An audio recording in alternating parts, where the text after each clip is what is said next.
Bismillahirrahmanirrahim. Assalamualaikum warahmatullahi wabarakatuh. Alhamdulillah arsala rasulahu bil huda wa dinil haq yajrahu ala dini kulli wa kafa billahi shahida. Asyhadu an la ilaha illallah wahdahu la syarika lah wa asyhadu anna Muhammadan abduhu wa rasuluh. Allahumma shalli wa sallim wa barik ala Muhammadin fatihil maghrib wal khatim lima sabaq rasulil haqqi bil haqqi wal hadi ila siratal mustaqim sallallahu alaihi wa ala alihi wa ashabihi haqq wa tabiyahu dan azim.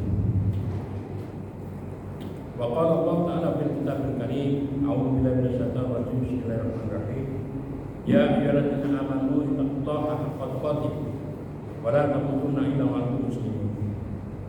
Wa qala ta'ala ya ayyuhan nas qad ja'akum mau'izatun min rabbikum wa shifaa'un lima fis sudur wa rahmatun lil mu'minin. Qul bi fadlillahi wa bi rahmatihi fa bidzalika falyafrahu wa khairun mimma yajma'un. Wa qala Rasulullah sallallahu alaihi wasallam taraktu minkum amrayn lan tadilu abadan ma in tamassaktum bihima kitabullah wa sunnatur rasul. Sadaqallah wa sadaqa rasulullah. Alhamdulillah jamaah undangan Allah salat maghrib Masjid Baitul Hidayah muliakan Allah. Alhamdulillah kita bisa menghadiri sholat berjamaah yang diundang oleh Allah setiap hari, dan hari ini hari Rabu kita memberikan kemudahan. Selanjutnya sunnah Rasul habis ba'da maghrib itu diisi dengan kajian supaya kita tambah ilmu, tambah iman, meningkatkan takwaan kita kepada Allah Subhanahu wa taala. Karena saya sering menyampaikan Umar bin Khattab itu enggan hidup kalau tidak ada waktu antara maghrib dan isya. Artinya apa? Waktu antara maghrib dan isya dipakai untuk mendekatkan diri kepada Allah. Nah kalau kita enggan hidup dengan apa? Tadi sudah saya share di Baitul Hidayah, Masya Allah. Tadi subuh saya hitung-hitung yang sudah meninggal sohib mana? Lupa saya baca. Ambali lupa, Ambali Asmi lupa mana? Aryono yang dari jauh ingat nih, ya Allah. Ternyata sudah sekitar 24 itu lah. RT 10, 24 itu RT 10. RT 9 sama 11 itu 80 atau 9. Itu yang kita kenal Pak. Yang kita dulu di sini itu hanya ya, yang lama baru-baru Pak Evan mungkin belum kenal ya. Kayak bapak ibunya ini Pak Haji Darsono, bapaknya Mas Edi ya. Itu Masya Allah tahu ya? Belum tahu. Jadi udah hampir 100.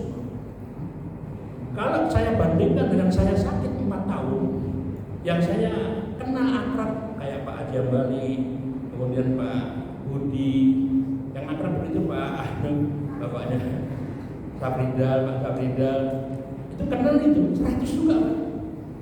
Tambah kemarin Pak Toto 101 Pak Toto. Ya Allah, hanya 4 tahun sama yang sekian tahun saya hitung-hitung itu hampir jajan. Ya Allah. Mengapa kita selalu harus ingat orang yang meninggal? Itu namanya zikrul maut. Kita mengingat kematian. Karena kita bakalnya nyusul. Bukan hanya kita pasang badan, ya, kemudian bapak ini bonek pasang badan aja, enggak. Kita harus siap-siap, kita harus bersiapkan. Bahkan kita sebagai orang tua, sebagai suami akan dimintai pertanggungjawaban tentang istrinya, tentang anak-anaknya. Wah, berat ya Pak. Saya baca itu ya Allah, ngeri juga. Suami bisa ngasih syafaat nanti kepada istrinya. Makanya suami istri itu harus mencari ridho suami. Ya. Tapi suami ditanya apakah dia ngerti agama enggak? Istrinya. Kalau nggak ngerti yang salah suami, karena suami nggak pernah menyampaikan. Makanya penting sekali kita menuntut ilmu. Jadi jamaah Allah, saya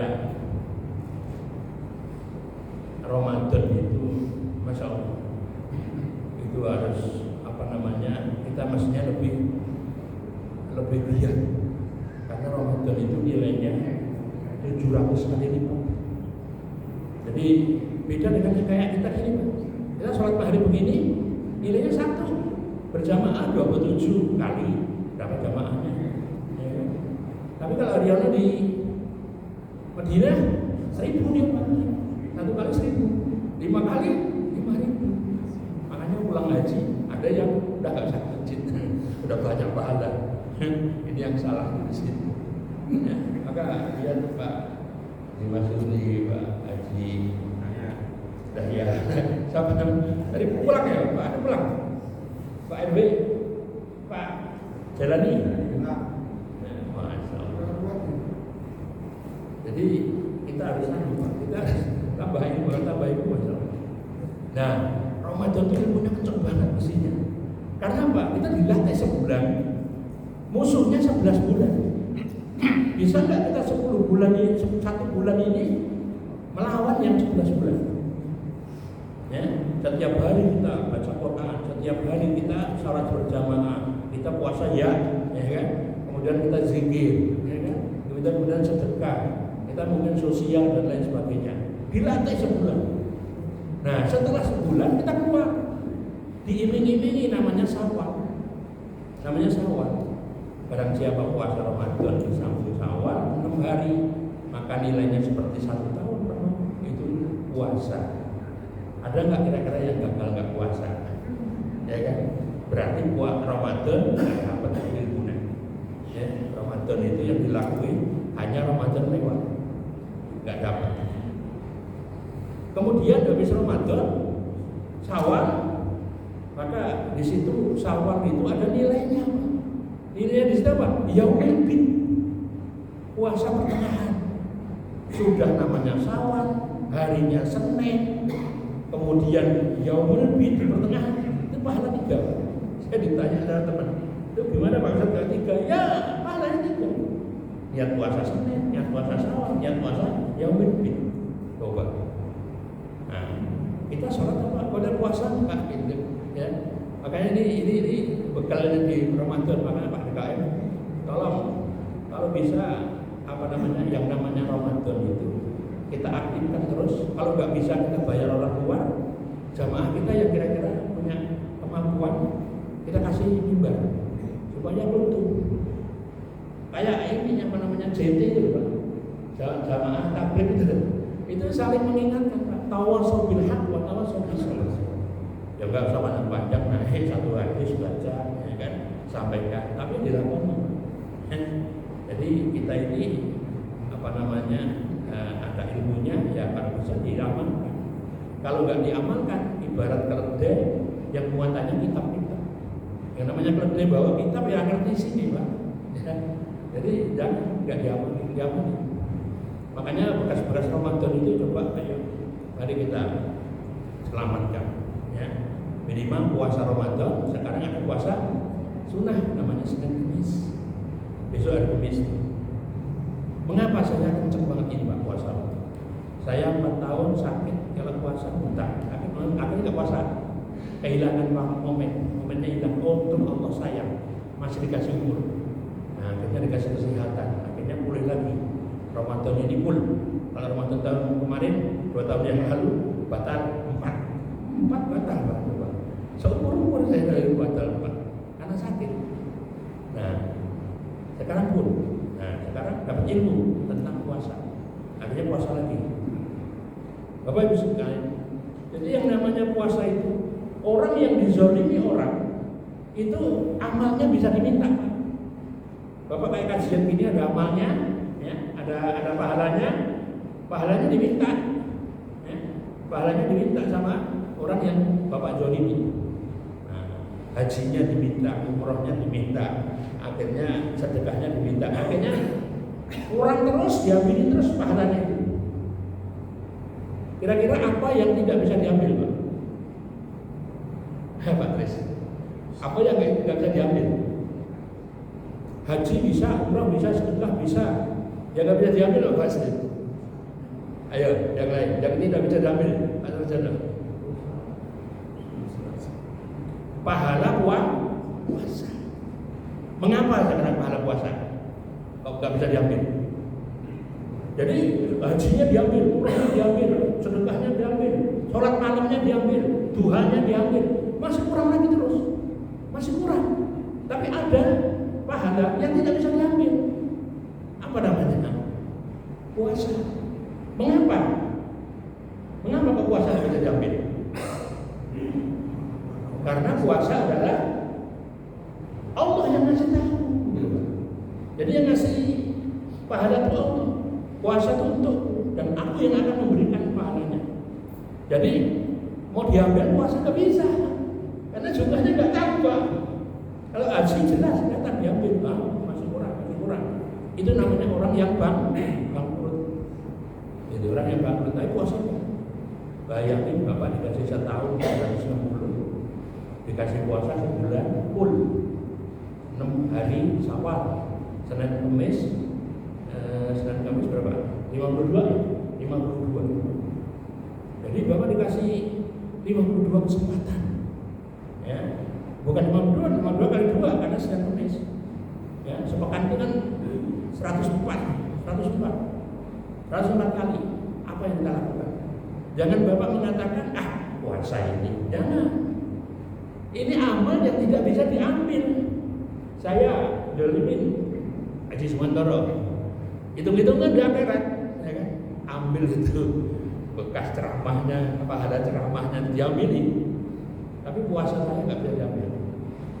Itulah saya sadar bahwa ternyata puasa itu nilainya lebih tinggi. Makanya setelah Ramadan kita harus selamatin yang biasa lapar siang itu. Ayo kita kalau bisa dulu udah pernah Pak Mazuddin Pak Ekor buka bersama, ya kan? Jangan hanya subuh aja, buka bersama itu puasa itu masya Allah pahalanya. Kalau ngasih puasa lebih baik daripada makan nasi uduk pagi-pagi. Iya puasa, karena orang puasa, ya kan? Jadi habis minum, habis maghrib nggak ada kajian, Senin atau Kamis nggak ada makan, itu nilainya lebih tinggi. Nah, kemudian selain puasa, apa namanya? Takjil. Ngasih takjil itu ibu-ibu kalau kita tanya satu hari, 1 bulan itu dapat 2 kali. Ada yang dapat 1 kali. Kira-kira 1 kali ini iri nggak Pak? Atau yang 2 yang iri karena udah saya dapat 2 ini dapat 1. Mana yang iri kira-kira? Yang 2 yang 1? Mestinya yang iri itu yang 1. Kok saya 1? Kok ini 2? Kan itu Pak. Karena pahalanya 2 kali. Itu baru ditunjukkan Pak. Kalau bisa sebenarnya sebulan itu saya. Harusnya begitu Pak. Sebulan itu saya. Makanya persiapan sekarang Pak. Sekarang persiapan ditabungin dulu. Ditabungin supaya nanti Ramadan kita punya tabungan ini. Kalau bentuk calekan apa ya? Calekan. Ada kegiatan begitu. Jadi begitu bukaan itu kita udah ngasih Pak. Saya dapat ilmunya itu 4 hari setelah saya dikasih duit sama anak saya. 5 hari Pak. 5 hari kurang 5 hari dikasih. Yang namanya 500. Ya Allah. Ini 500 saya niatkan besok saya pengen ngasih buka pinggir jalan sama cucu-cucu Pak. Ayo belilah Aqua 40, Risol 40, kemudian arem-arem 40 bungkusin. Anak-anak yang bungkusin Pak. Anak-anak yang bungkusin. Biar pelatih dia ngerti gitu Pak. Nah, udah bungkusin. Kemudian sampai ke AL sana. Kamu masih jam 4:30 atau jam 4 ya nggak ada yang minta, ya kan? Balik lagi pulang akhirnya di tempatnya Pak Jum itu, di depan Pak Jum itu. Dari kampung kan banyak Pak Jum itu. Ada apa ini? Ini bukaan. Ya udah, masukin di motor itu kan. Itu sebentar Pak, 40, ya kan? Habis ya. Besok kita kirim lagi sana, besok lagi sana, ya Allah. Mudah-mudahan kita dikasih kesempatan Ramadan tahun depan kita ada. Dan hari ini kita punya niat, ayo kita siap-siapkan, karena harus sahabat itu 6 bulan sebelum Ramadan udah siap-siap, bukan siap-siap mentalnya aja, ininya siap-siap ini yang paling kuat, yang susah ini. Kita pelan-pelan, udah pensiun, ya kan? Pelan-pelan dikit-dikit gitu. Jadi kita persiapan. Kemarin Iksan aja naruh korban, Pak Kerma, kita mikirnya kasih dua-dua gitu kan? Lah, ini nggak sampai sebulan, Pak Iksan bilang sebulan, nggak sampai Pak. Ternyata nggak sampai, tambah lagi, kasih lagi. Ya namanya untuk batalin aja, ya kan? Untuk batalin aja. Jadi jangan Ramadan itu kayak tahun kemarin gitu loh Pak. Kita sama, nggak ada tambahan ilmu. Ada tambahan ilmu. Berarti Ramadan kemarin sama dengan Ramadan sekarang. Apa terus begitu? Nggak ada grafik yang naik. Itu dicari dalam satu kajian. Jadi terus kita minta itu ya Allah. Dan yang paling penting adalah bagaimana kita memahami Quran. Karena apa? Ya Allah. Kita baca Quran kata bagus. Tapi kalau nggak ngerti, satu ayat pun nggak ngerti, akhirnya kita tahun kemarin besok lagi, ya begitu lagi, nggak akan berkembang. Gimana caranya Pak? Pahami satu, pahami dua, pahami tiga, supaya apa? Supaya kita paham perintah itu Pak.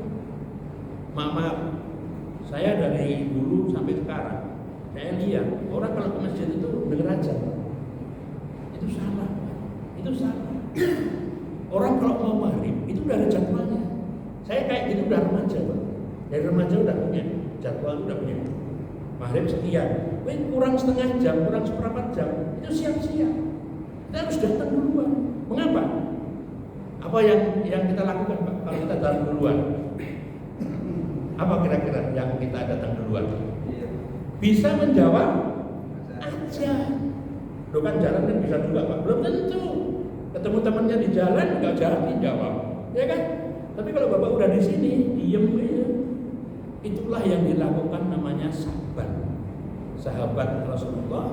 Itu kalau duduk di pojok itu rumahnya Rasulullah dari subuh jalan, duha baru sampai Pak. Duha baru sampai rumahnya. Nah itu turun jalannya itu padang pasir. Itu baru sampai itu duha. Kira-kira berapa jam? Mungkin 2-3 jam sampai ke rumahnya. Gara-gara dilihat ini imam tuh ngeliat mesinnya. Di pojok sana biasanya Pak Haji Hamas sama Pak namanya Betakun, ya kan? Sana Ikhwan. Lu ngerti? Kalau sepi kosong. Tadi saya maksud dapat pikiran itu. Coba BKM juga tanya sama jamaah. Kira-kira jamaah kita yang sakit siapa? Itu dia Pak, disambangi Pak. Nggak harus DKM-nya, ada misinya. Tolong Yuli, ya atas nama DKM, Yuli datang ke sana tengok apa kira-kira itu. Jadi yang sakit itu merasa, saya tadi lagi batin nih Pak Nurmadi, kok udah pernah kesini tapi Pak Nurmadi nggak pernah kelihatan. Begitu lihat, alhamdulillah sehat. Jadi itu ditengok Pak, kalau nggak kelihatan itu tengok 3 hari lah minimal ya. 3 hari nggak tengok, oh nggak kelihatan. Ternyata umroh, diem kan bisa gitu Pak. Jadi coba nggak harus DKM-nya, tapi ada kiri kanan kita, itu keakraban jamaah. Jadi kita bangun untuk kesamaan, ya. Itu. Nah kemudian kita lakukan. Si sobat itu ditengok 3 jam, ternyata meninggal. Oh ternyata dia sudah meninggal, makanya nggak datang ke masjid. Nah jadi jamaah Allah, saya evaluasi Ramadan aja. Jadi mari ya baca Quran, dipahami satu. Kalau nggak tanya apa sih ini? Jadi sebenarnya isinya apa? Ini apa? Satu saja ngerti itu kuat daripada banyak kita khatam tapi isinya nggak ngerti Pak. Bukan berarti nggak bagus enggak. Walaupun nggak ngerti, itu ibarat orang ngambil air pakai keranjang. Ngambil air pakai keranjang. Kira-kira gendong ini penuh nggak Pak? Ya penuhnya mungkin berapa tahun, umur kita yang kalah. Tapi keranjang ini bersih nggak kira-kira? Keranjang ini bersih Pak, karena diselupin air, ya kan? Lama-lama bersih. Tapi alangkah baiknya para ulama mengatakan satu ayat itu diketahui lebih baik daripada kita baca banyak ayat tapi isinya nggak ngerti. Gitu. Nah itu dari mana ngertinya? Ngaji begini Pak, kajian supaya kita ngerti satu ayat, dua ayat, tiga ayat. Ya. Dipelajari lagi, dicari lagi. Sekarang gampang apa? Buka di Google itu, ya Google tafsir Al-Quran ayat ini keluar gitu. Kalau kita mau belajar, makanya Masya Allah, memang kita berat Pak. Ya, saya bilangin Pak Jumantoro sama RT 9, Pak Edi, bagaimana ditokohin Pak. Ngaji bukan ada Pak Sarjono mau ngajarin Pak. Itu satu alim itu 10 kebaikan. Alif dari 30 kebaikan. Itu baru alif lam mim. Bismillahirrahmanirrahim. Itu 19 huruf, berarti 190 kebaikan. Nah, kalau kita satu ayat. Jadi jangan malas Pak. Kalau di masjid mungkin malu gitu Pak. Maka saya minta gimana Pak? Daya. Ayo diajarin di RT 9 ya. Kumpulin tempatnya Pak RT, Pak Edi, ya kan? Daripada ngopi di rumah sendiri ya. Pak Edi, kami Pak Sarjono kumpulin. Kita, Masya Allah, Quran itu yang akan bela kita nanti di kuburan. Itu adalah Quran. Jadi ketika malaikat malaikat siapa itu? Raqib Atid datang itu, ya, nanya itu yang ditanya itu nggak bisa lewat ya. Karena di sini diadakan Quran, di depan diadakan Quran, di atas diadakan Quran. Karena Quran yang dibaca itu menjadi rindu. Kalau kita yakin itu Pak, belajar Pak. Minimal 1 hari ini jangan sampai tidak ada kita baca Quran. Karena kita nggak ditarget supaya harus khatam enggak. Supaya harus ngerti ya. Harus ngerti bahwa kita hidup ini bakalnya mati. Kalau sudah mati, kita ini akan ditanya bagaimana kamu di muka bumi ini, di dalam kamu hidup yang saya kasih waktu sehari 24 jam. Kamu saya kasih umur 60. Kok baca Quran kamu gak mau? Ini kan ditanya. Itu baru tanya satu. Bapak pernah saya kirim kan yang namanya tukang cari kayu. Ada orang kaya meninggal. Begitu meninggal warisan wasiatnya pokoknya ditunggu 40 hari. Nanti hartanya separuh dikasihkan bagi yang mau nunggu itu Pak. Nah semuanya takut sama mayat nunggu ya, di kuburan lagi. Akhirnya ada yang mau pengen kaya. Orang yang tukang cari kayu pakai kampak. Akhirnya ditunggu Pak. Ditunggu mulai dari maghrib sampai malam. Yang namanya kampak saja pertanyaannya Masya Allah. Itu menjelang subuh aja belum selesai Pak. Bukan tanya kapan dari mana, bukan ditanya terus. Ditanya. Akhirnya sampai subuh dia bisa keluar dari kuburan itu. Nah, karena sudah sukses, keluarganya ngasih harta. Dia kasih harta. Nolak dia Pak, enggak. Kampak siji aja sampai pagi belum selesai pertanyaan. Untung fajar menyingsing. Tuh Pak, ditolong imam matahari Pak. Dan ini kok barang banyak kayak gini. Bayangin Pak. Sekarang mungkin senang Pak. Kita lihat orang kaya begitu kan. Semuanya akan bertanggung jawab di hadapan Allah Subhanahu wa taala. Ya, semuanya akan bertanggung jawab. Tapi kita kadang-kadang rasanya ya pengen juga punya duit gitu. Ya kan? Yang halal boleh. Tuh.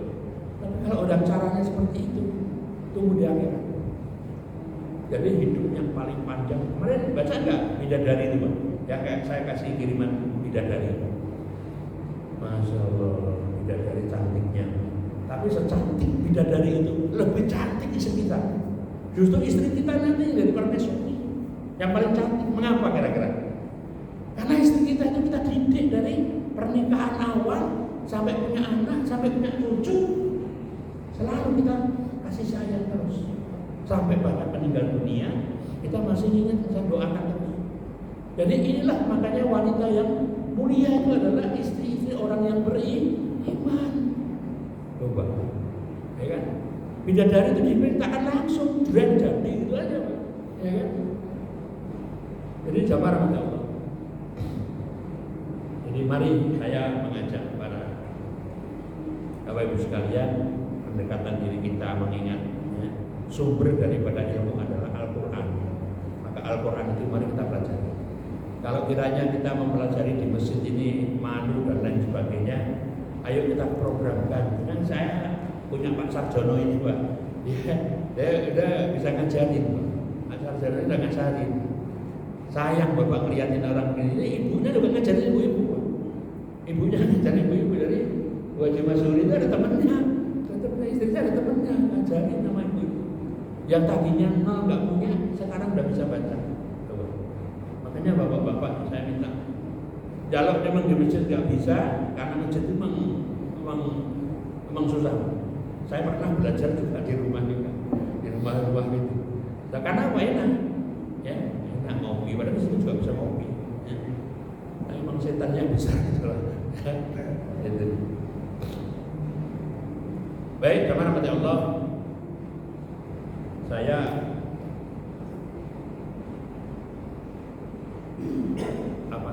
membaca kisah sahabat yang namanya Hisam bin Hakim. Pernah baca kan? Yang saya share. Hisam bin Hakim itu dia masuk Islamnya ketika Fatu Mekah.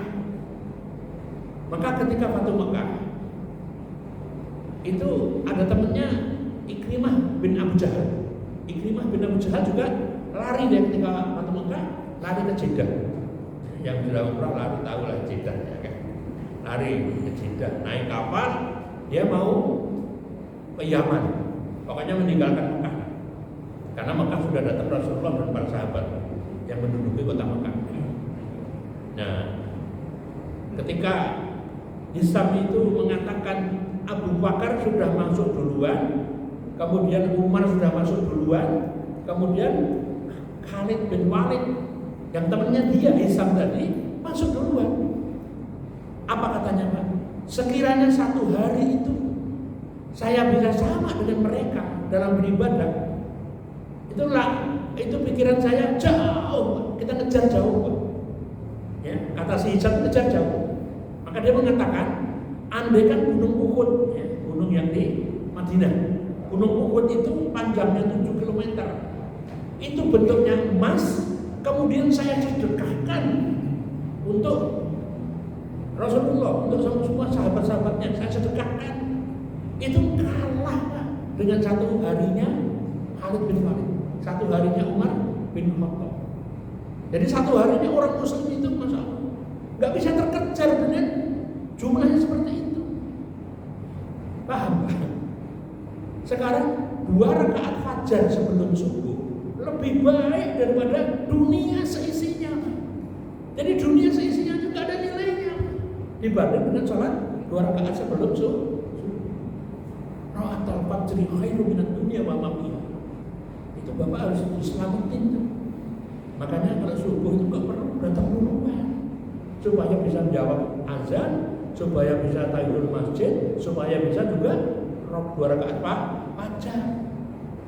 Jangan ke masjid ketinggalan fajar, nggak apa-apa, sunnah ini. Ini berarti keimanan kita belum yakin dengan itu. Maka nangis saya baca itu. Ya Allah, Hisam ngomongnya begitu. Satu harinya Khalid bin Walid, satu harinya Umar bin Khattab lebih baik daripada saya punya emas 7 km gunung Uhud itu saya sedekahkan di umat Islam. Coba. Jadi nilai dunia itu nggak ada apa-apanya dibanding dengan amalan seorang Muslim satu hari. Lisannya nggak pernah dia lepas ini, pasti sudah berbuat. Yakin. Kemudian ketika Fatu Mekah ternyata masih ada yang lari Pak, ada yang lari ke Taif.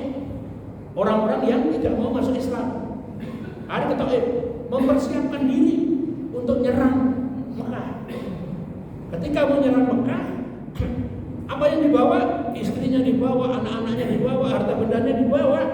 Udah kayak pindahan. Dikatain sama orang tua, mengapa kamu mau perang? Kok kamu seperti itu? Saya takut kalau di rumah nanti istriku diambil, ya, harta bendaku diambil, dibawa semua. Nah, ketika perang, kalau nggak salah perang Siffin namanya. Nah, perang itu akhirnya kalah. Begitu kalah, banyak rampasan perang. Ketika rampasan perang unta itu banyak sekali, maka pada saat itu pemimpin Mekah namanya Abu Sufyan bin Harb. Abu Sufyan mengatakan, ya Rasulullah, banyak unta ya Rasulullah. Baik, kalau gitu wahai Abu Sufyan, ambil kamu 100 ekor unta. Kita dari dulu sampai sekarang korban mentok-mentok 20 ya. Karena emang belum ada Pak. Nanti kalau udah keimanannya bangkit, ya Allah. Jadi akhirnya apa Pak? Akhirnya dikasih 100. Begitu 100 mikir lagi. Umayyah ya Rasulullah. Siapa Umayyah? Anaknya dia Pak. Jadi pikirkan anaknya. Umayyah ya Rasulullah. Umayyah dikasih 100, ngasih lagi. Lah Yazid ya Rasulullah. Yazid tidak lagi adiknya Umayyah. Dikasih lagi coba. 300 untuk orang. Makanya akhirnya orang-orang Quraisy, orang-orang Madinah, orang Ansor langsung klasik-klasik pada berhubung. Gimana sih Muhammad itu Rasulullah? Memangnya dia mau tempat lahirnya di sini? Apa dia nggak kembali lagi ya? Ya kan? Itu teman-temannya semuanya dikasih. Sementara kita punya pedang yang perang kemarin, darahnya belum kering, pedangnya. Kan dikasih cuma segini. Artinya bahwa tumbuh kecurigaan, rasa iri. Mengapa seperti itu? Apa yang dikatakan Rasulullah? Maka Rasulullah kumpulkan orang-orang itu. Setelah dikumpulkan dikatakan, wahai saudaraku, sesungguhnya saudara-saudara kita itu baru masuk Islam. Jadi baru masuk Islam itu supaya dia merasakan keislamannya dulu. Sementara kamu udah lama. Dan perlu kamu ketahui, kamu nanti pulang ke Madinah bawa saya. Baru nanti ya Allah. Ternyata Rasulullah itu ikut orang-orang Ansor. Nah kita ya Allah, kadang-kadang dapat 2 plastik, lihat temennya ada 4 plastik, iri juga kita, ya kan? Ini baru plastik loh. Dia ini unta, ya Allah, unta 100. Yang lainnya orang-orang karena jauh kan dikasih 40 domba, dia dikasih 10 ekor, ya kan? Sementara Mekah dikasih sekian banyak. Siapa yang nggak iri? Inilah kalau belum dikasih kejelasan sama Rasulullah, jadilah itu gorengan gitu lah, digoreng terus kan. Rasulullah ngademin ini begini, dia. Jadi sama Rasulullah.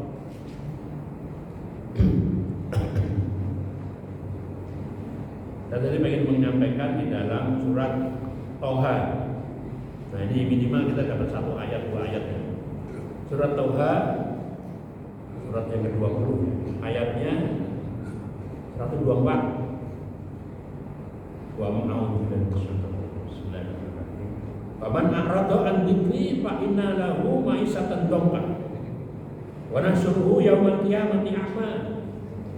Dan barang siapa berpaling dari peringatanku, maka sungguh baginya kehidupan yang sempit. Dan kami akan menghimpunnya pada hari kiamat dalam keadaan buta. Ini ayat itu jelas Pak. Jadi ayat itu ada 2, muhkamat sama mutasabihat. Muhkamat itu ayat yang jelas, mutasabihat itu nggak jelas. Contoh Yasin. Muhkamat itu mutasabihat. Mutasabihat, Amin, mutasabihat. Nggak usah diutak-utak nih, nggak usah dicari-cari. Tapi ada lagi, udah lama juga nyari-nyari Pak. Udah dibilang jangan nyari. Carilah yang muhkamat, yang jelas, ya, yang jelas. Pelajari yang jelas itu. Perintah langsung. Akhirnya sholat, dirikan sholat. Ya. saum Ramadan, ya kan? Saum Ramadan, gitu. Jadi yang jelas, ini sudah jelas ya. Waman a'rada an dzikri fa inna ma'ahu ma'isatan dhanka. Jadi barang siapa yang berpaling dari peringatan Allah, apa Al-Quran? Orang nggak mau lagi Pak, dengan Al-Quran itu nggak mau lagi. Kalau dia nggak mau lagi dengan Al-Quran, maka hidupnya sempit. Saya selalu menyampaikan surat Toha ini di awalnya, ma'anzalna 'alaikal Qur'ana litasqa. Toha, ma'anzalna 'alaikal Qur'ana litasqa. Allah turunkan Quran itu supaya manusia hidupnya nggak susah. Jadi hidup itu nggak susah. Kalau sekarang hidupnya susah, berarti kita belum ngerti Quran ini. Pelajari Quran. Makanya saya selalu sampaikan, tugas kita sebenarnya cuma 5 aja. Subuh, duhur, asar, maghrib, isya. Jaga Pak. Bapak mau kerja, menjadi presiden, menjadi DPR, tentara, polisi, OB, rakyat, orang kaya, cerah. Yang ditanya itu cuma sholat, itu diperhatikan kan? 5 ini. Ya kan, mau sekolah silahkan. Saya sekolah juga pensiun juga, udah lulus kerja udah pensiun. Emang Pak Haji Mehmet nggak sekolah juga kan, kuliah juga, pensiun, kerja juga kerja, udah habis masanya. Tapi Quran pensiun enggak, Qurannya kan nggak pensiun Pak, terus. Kemarin saya cerita sama Ekwan, ya Allah, saya kepinginnya ceramah begini, cerita, ya kan, banyak. Jadwal saya akhirnya habis karena lihat mereka, aku udah pakai ini nggak bisa berdiri, khotbah Jumat juga nggak bisa. Ya Allah, ujian, semuanya ujian. Ya kita terima, ya, mudah-mudahan ini meningkatkan keimanan kita. Kemudian apa yang dinamakan, para ulama mengatakan bahwa berpaling dari zikirku, berpaling dari Al-Quranku, maka di sini dikatakan mencakup berpaling dari Al-Quran, berpaling dari tauhid, berpaling dari nasihat Allah, mengikuti ceramah-ceramah begini, mengingat Allah dalam hati dan lisan. Jadi kita hidup itu udah pikirannya dewi, udah tak bikin dewi. Banyak yang begitu Pak. Saya melihat banyak yang begitu. Istilahnya dibilang Bapak kita terjun bebas kuning. Ya. Padahal hidup di sana lebih lama daripada hidup di dunia. Di dunia paling sampai kan Pak Mas udah 80. Sampai ke 80. Aki udah sampai deh, abang. Udah sampai ke 80. Nah, kita 67 aja udah pakai kursi. Ya. Dan berapa tahun lagi? Pak Toto yang kita lihat naik motor bolak-balik beli makan, nggak tahunya pingsan juga Pak Hermanto yang tahu itu, ya kan, pingsan. Ya Allah. Makanya kalau kita udah ngerti itu enak. Nanti kita ketemu di sana. Kita ketemu di sana. Kalau kita sama, kalau beda ya beda. Ya. Istilahnya malam kita berdiri, Bapak malam berdiri. Maksudnya baca Quran kan habis subuh baca. Ya. Insya Allah itu jadi amanah kita. Ya. Amanah kita itu. Kemudian berpaling bukan sekedar tidak membaca, berpaling tidak mengamalkan.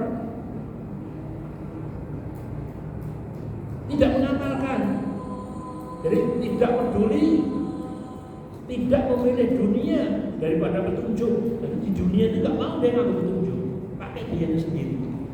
Ini kalau Bapak belajar orang-orang Quraisy itu, orang-orang Quraisy itu pokoknya hidup itu ya udah Bapak zaman dulu ya begini aja, nggak mau dia berubah. Makanya nggak dapat hidayah.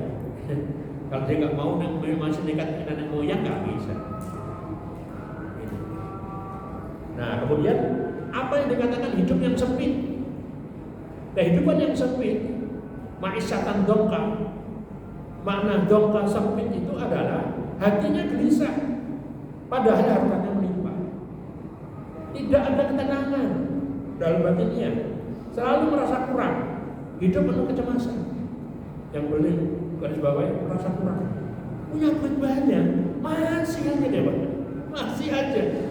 Padahal tukang kayu tadi yang jajarin jenazah tadi, Mau dikasih banyak dia nggak mau. Saya apa sih aja pertanyaan nggak rampung-rampung, apalagi harta segini. Coba. Itu kalau saya ceritakan di kantor, mudah nggak sampai saya cerita gitu, mudah nggak kira-kira. Jadi orang yang punya duit banyak itu bingung nanti Pak. Kampak satu aja sehari nggak rampung ditanya. Bagaimana kita punya kulkas? Ya kan?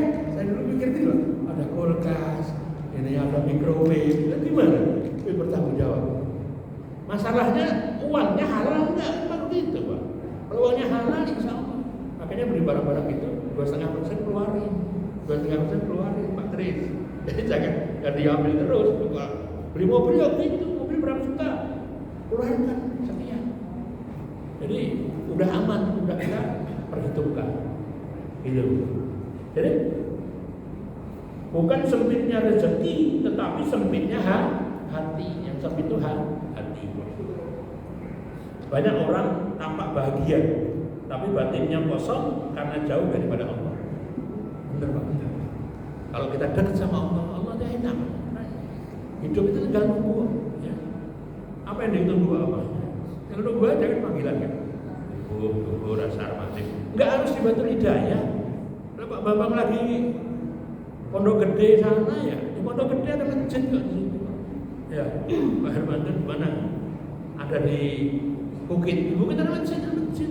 Yang penting 5 waktu ini jangan terlambat. Ini kadang-kadang gara-gara ngobrol, yang diobrolin masalah bisnis Pak. Nah saya dapat duit ya kan.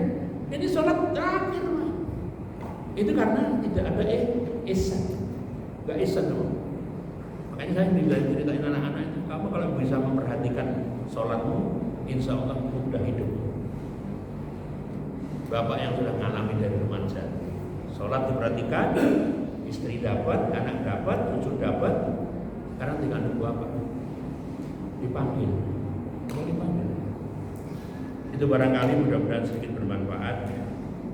Manilah kemarahan Allah, kita selalu mohon kepada Allah hidayah. Mudah-mudahan dikasih hidayah. Mudah-mudahan kita diberikan umur yang terbaik adalah umur di penghujung kehidupan kita. Dan amal yang terbaik adalah amal penutup kehidupan kita. Hari yang terbaik adalah hari manakala kita berjumpa dengan Allah Subhanahu wa taala. Mari kita akhiri dengan doa majelis. Bismillahirrahmanirrahim. Subhanakallahumma wa bihamdika asyhadu an la ilaha illa anta astaghfiruka wa atubu ilaik. Assalamualaikum warahmatullahi wabarakatuh.